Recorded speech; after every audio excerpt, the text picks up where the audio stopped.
O Conto da Ilha Desconhecida, um texto de José Saramago, um texto curto de 60 páginas, pouco mais disso, publicado em 1998 e que já conta com pelo menos essa edição que eu tenho em mãos, da Companhia das Letras, é a 30ª.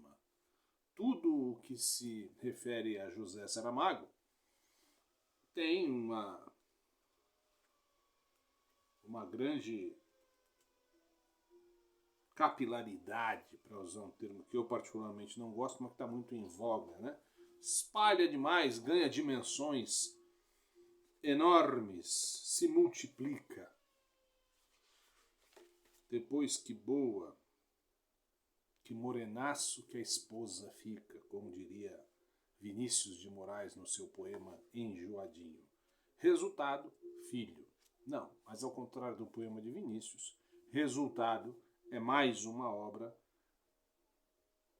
indispensável do autor de Azinhaga e que no ano passado completaria 100 anos de nascimento, 2022. Esta edição que eu tenho em mãos conta com algumas aquarelas de Arthur Luiz Pisa. E a Companhia das Letras é muito cuidadosa na publicação do material gráfico, né, dos seus autores, e com Saramago parece que o cuidado é redobrado. Ao fundo, Chopin, e ao fundo também começa daqui a pouco o barulho de uma serra. Como diria o poeta, som bom de escutar é som da manhã de trabalho. Então, vocês vão ouvir daqui a pouco uma serra. Não sei se alguém está fazendo alguma coisa aí, está limando, está cortando, está serrando alguma coisa. Vamos lá. Aqui na Vila Albertina destes campos do Brigadeiro Jordão. Um homem foi bater à porta do rei e disse-lhe: dá-me um barco. A casa do rei tinha muito mais portas, mas aquela era a das petições. Como o rei passava todo o tempo sentado à porta dos obséquios, entenda-se, os obséquios que lhe faziam a ele, de cada vez que ouvia alguém chamar à porta das petições, fingia-se desentendido, e só quando o ressoar contínuo da aldraba de bronze se tornava mais do que notório e escandaloso, tirando o sossego à vizinhança, as pessoas começavam a murmurar: que rei temos nós que não nos atende? É que dava ordem ao primeiro secretário para ele saber o que queria o impetrante, que não havia maneira de se calar. Então, o primeiro secretário chamava o segundo secretário. Este chamava o terceiro, que mandava o primeiro ajudante, que por sua vez mandava o segundo.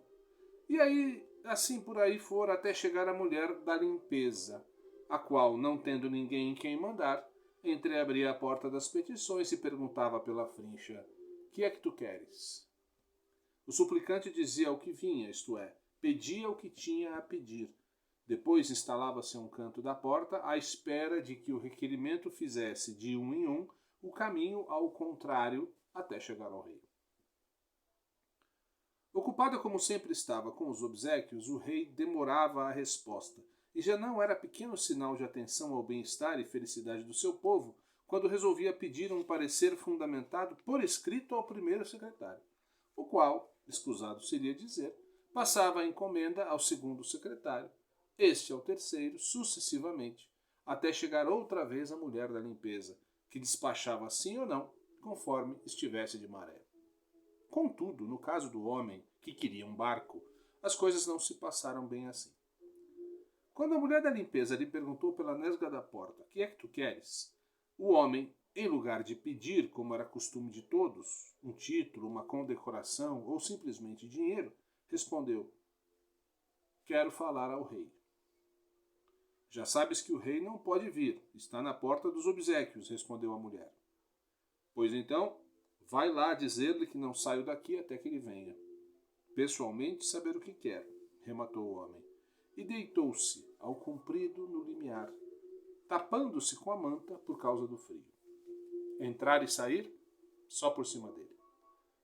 Ora, Isto era um enorme problema se tivermos em consideração que, de acordo com a pragmática das portas, ali só se podia atender um suplicante de cada vez, donde resultava que, enquanto houvesse alguém à espera de resposta, nenhuma outra pessoa se poderia aproximar a fim de expor as suas necessidades ou as suas ambições.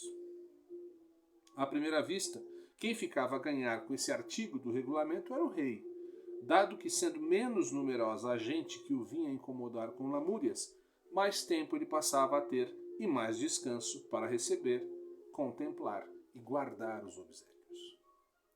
À segunda vista, porém, o rei perdia e muito, porque os protestos públicos, ao notar-se que a resposta estava a tardar mais do que o justo, faziam aumentar gravemente o descontentamento social, o que, por seu turno, ia ter imediatas e negativas consequências no afluxo de obséquios.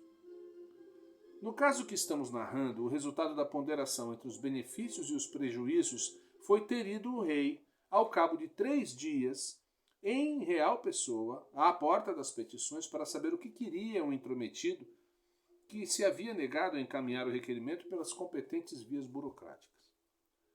Abre a porta, disse o rei à mulher da limpeza, e ela perguntou, toda ou só um bocadinho?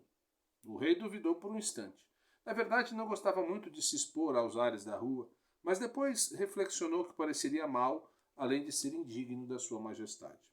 Falar com um súdito através de uma nesga, como se tivesse medo dele, mormente estando a assistir ao colóquio a mulher da limpeza, que logo iria dizer por aí sabe Deus o quê. De par em par, ordenou. O homem que queria um barco levantou-se do degrau da porta quando começou a ouvir colher os ferrolhos, enrolou a manta e pôs-se à espera. Estes sinais de que finalmente alguém vinha atender e que, portanto, a praça não tardaria a ficar desocupada, fizeram aproximar-se da porta uns quantos aspirantes à liberalidade do trono que por ali andavam, prontos a assaltar o lugar, mal ele vagasse. O inopinado aparecimento do rei, nunca uma coisa tal havia sucedido desde que ele andava de coroa na cabeça, causou uma surpresa desmedida, não só aos ditos candidatos, mas também à vizinhança, que, atraída pelo repentino alvoroço, assomara às janelas das casas no outro lado da rua.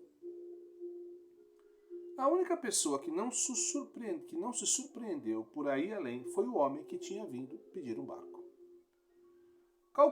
Calculara ele e acertara na previsão que o rei, mesmo que demorasse 3 dias, haveria de sentir-se curioso de ver a cara de quem, sem mais nem menos, com notável atrevimento, o mandara chamar.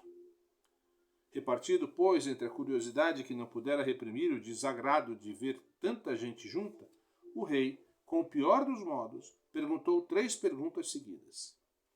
Que é que queres? Por que foi que não disseste logo o que querias? E pensarás tu que eu não tenho mais nada a fazer? Mas o homem só respondeu à primeira pergunta. Dá-me um barco, disse.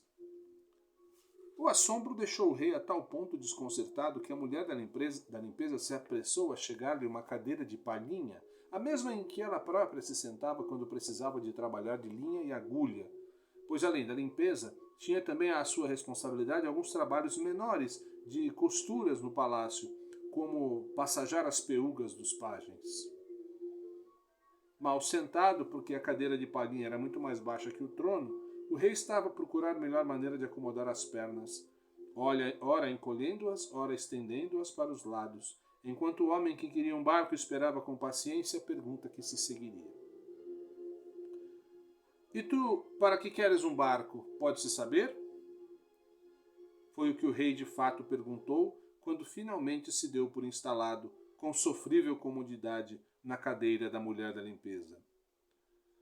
Para ir à procura da ilha desconhecida, respondeu o homem. Que ilha desconhecida? Perguntou o rei, disfarçando o riso, como se tivesse na sua frente um louco varrido dos que têm a mania das navegações, a quem não seria bom contrariar logo de entrada. A ilha desconhecida, respondeu o homem. Disparate! Já não há ilhas desaparecidas? Quem foi que te disse, rei, que já não há ilhas desaparecidas? Estão todas nos mapas. Nos mapas só estão as ilhas conhecidas. E que ilha desconhecida é essa de que queres ir à procura? Se eu tu pudesse dizer, então não seria desconhecida. A quem ouviste tu falar dela? Perguntou o rei, agora mais sério. A ninguém. Nesse caso, por que teima em dizer que ela existe? Simplesmente porque é impossível que não exista uma ilha desconhecida.